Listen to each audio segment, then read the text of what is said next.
कैसे हैं। मुझे उम्मीद है कि आप स्वस्थ और मस्त होंगे और अपनी पढ़ाई को निरंतर जारी रखे होंगे।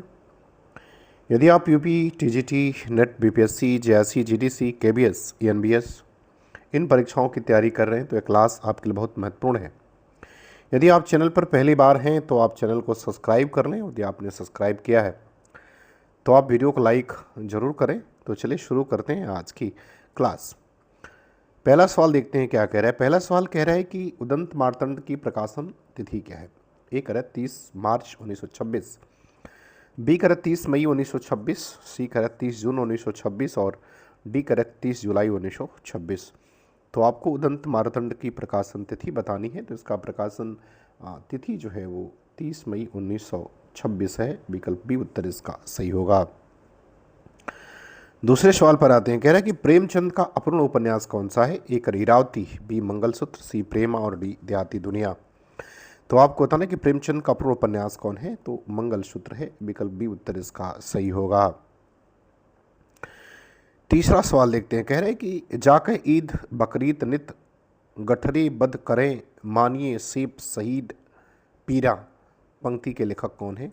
ए रैदास, बी तुलसीदास, सी पीपा और डी कबीर। तो आपको ये बताना कि पंक्ति जो है वो किसके द्वारा लिखित है। रैदास की है, तुलसीदास की है, पीपा की है या कबीर की है।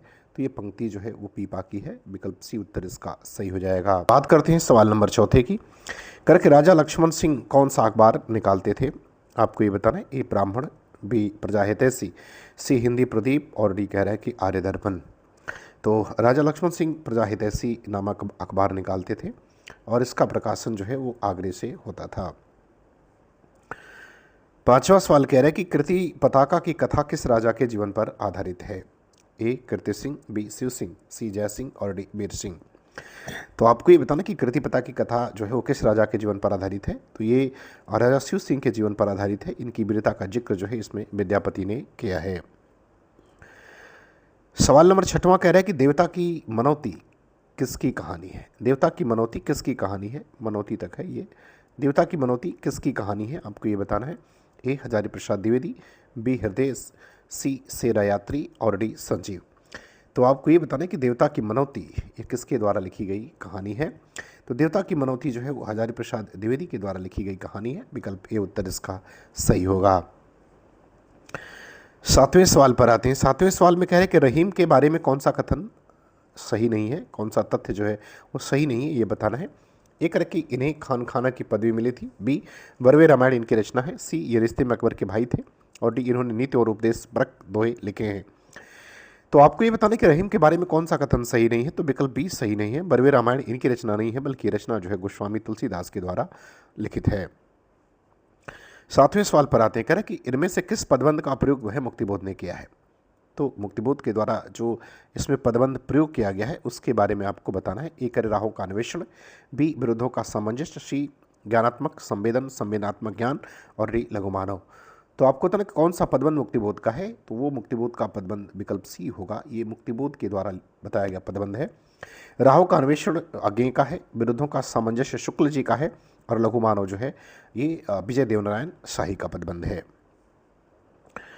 नवें सवाल पर आते हैं। नवा सवाल कह रहे हैं कि भजन कहो ताते भज्यों ये पंक्ति किसके द्वारा लिखित है। ए कबीरदास, बी तुलसीदास, सी बिहारी और डी मीराबाई। तो नवें प्रश्न का उत्तर बताना है कि पंक्ति किसकी है। तो ये पंक्ति बिहारी की है। विकल्प सी उत्तर इसका क्या होगा, सही हो जाएगा।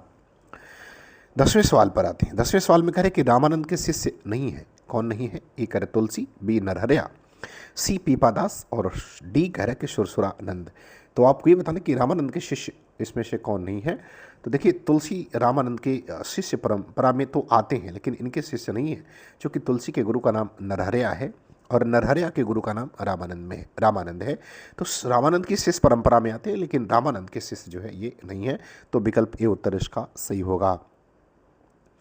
11 नंबर सवाल में कह रहा है कि पंत की किस कृति पर ज्ञानपीठ पुरस्कार मिला। ए कह रहा कि लोकायतन, बी चिदम्बरा, सी कला और बूढ़ा चांद और डी कह रहा पल्लव।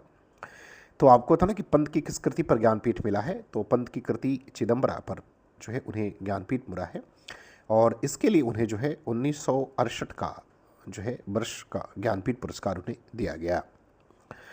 12 नंबर सवाल पर आते हैं। सवाल नंबर 12 में कह रहा है कि प्रकाशन वर्ष की दृष्टि से सही क्रम क्या होगा।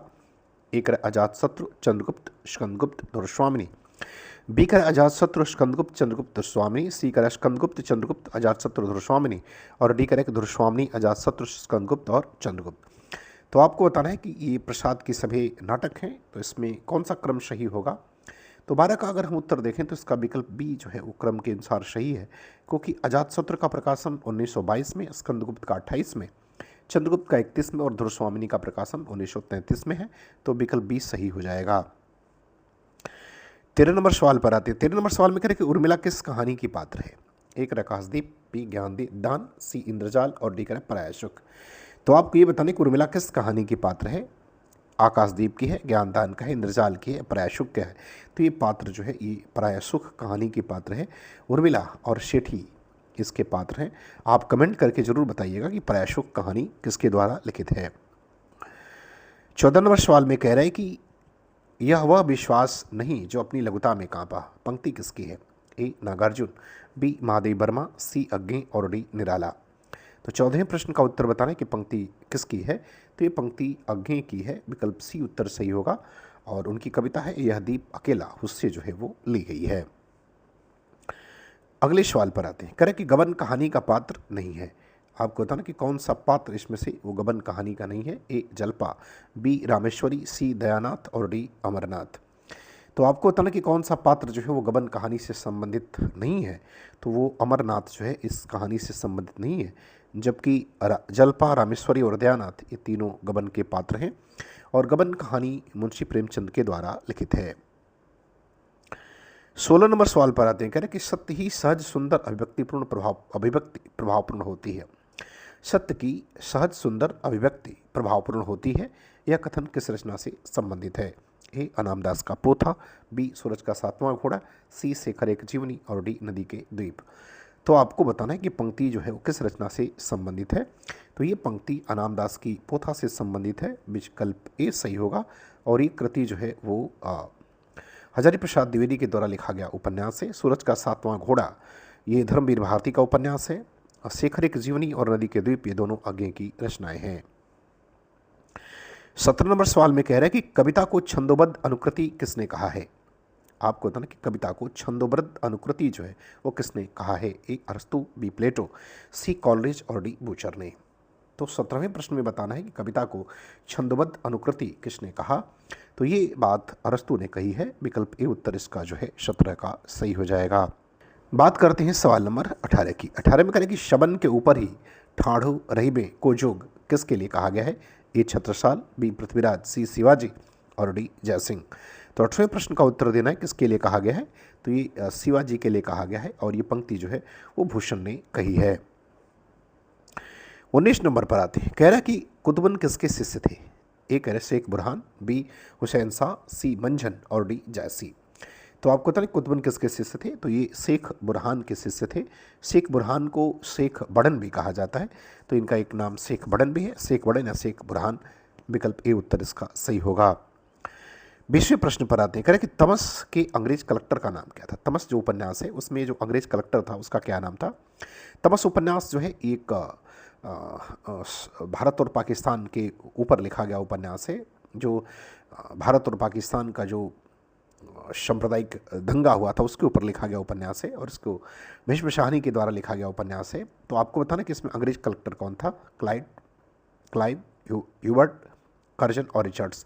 तो इसमें कलेक्टर का नाम रिचर्ड्स था, विकल्प डी उत्तर इसका सही होगा। 21 नंबर प्रश्न पर आते हैं। कह रहे हैं कि जहाँ एक बार प्रेम निवास किया हो वहाँ उदासीनता और विराग चाहे पैदा हो जाए, हिंसा का भाव नहीं पैदा हो सकता। पंक्ति किस रचना से उद्धृत है। ए तमस, बी आकाशद्वीप, सी धुरस्वामिनी और डी गबन। तो 21 नंबर प्रश्न में उत्तर बताना है कि इसका सही उत्तर जो है वो क्या होगा। तो इसका सही उत्तर गबन हो जाएगा, विकल्प डी उत्तर इसका सही होगा। 22वें प्रश्न पर आते हैं। कह रहे हैं कि जीवन एक अंतहीन दौड़ में पड़कर बेमेल हो गया है, में बेमेल का आशय क्या है। तो बेमेल का आशय क्या बताना है। ए कह रहा है कि सामंजस्य रहित, बी कह रहा अकेला, सी कह रहा फीका और डी कह रहा भौतिकतावादी। तो 22 का उत्तर आपको बताना है कि बेमेल का अर्थ क्या होता है। तो इसका मतलब होता है सामंजस्य रहित, विकल्प ए उत्तर इसका सही हो जाएगा।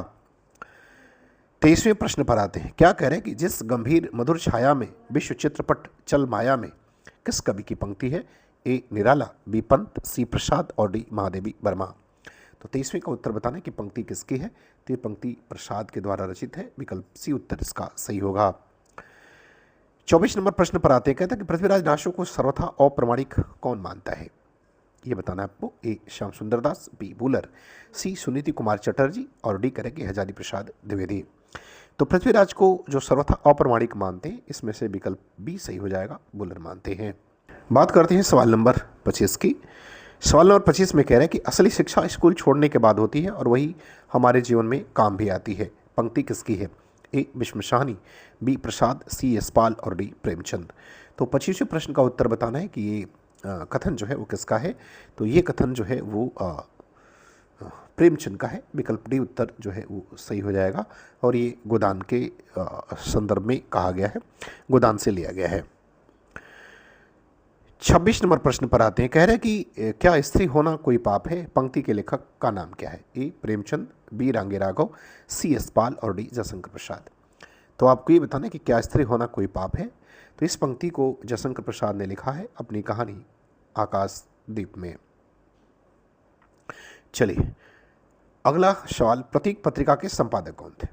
आपको बताना कि प्रतीक पत्रिका के संपादक कौन थे। ए धर्मवीर भारती, बी अज्ञे, सी रघुवीर सहाय और डी कह रहा जगदीश गुप्त। तो प्रतीक पत्रिका के संपादक का नाम बताना, तो संपादक इसके अज्ञे और इस पत्रिका का प्रकाशन 1947 में साप्ताहिक पत्रिका है और इलाहाबाद से निकलती थी। 28 नंबर सवाल पर आते हैं। 28 में कह रहे कि लक्षण ग्रंथ का अभिप्राय क्या है। आपको बताना कि लक्षण ग्रंथ का अभिप्राय क्या है। ए करे काव्यांग निरूपक ग्रंथ, बी करे चरित्र काव्य, सी करे महाकाव्य और डी करे खंड काव्य।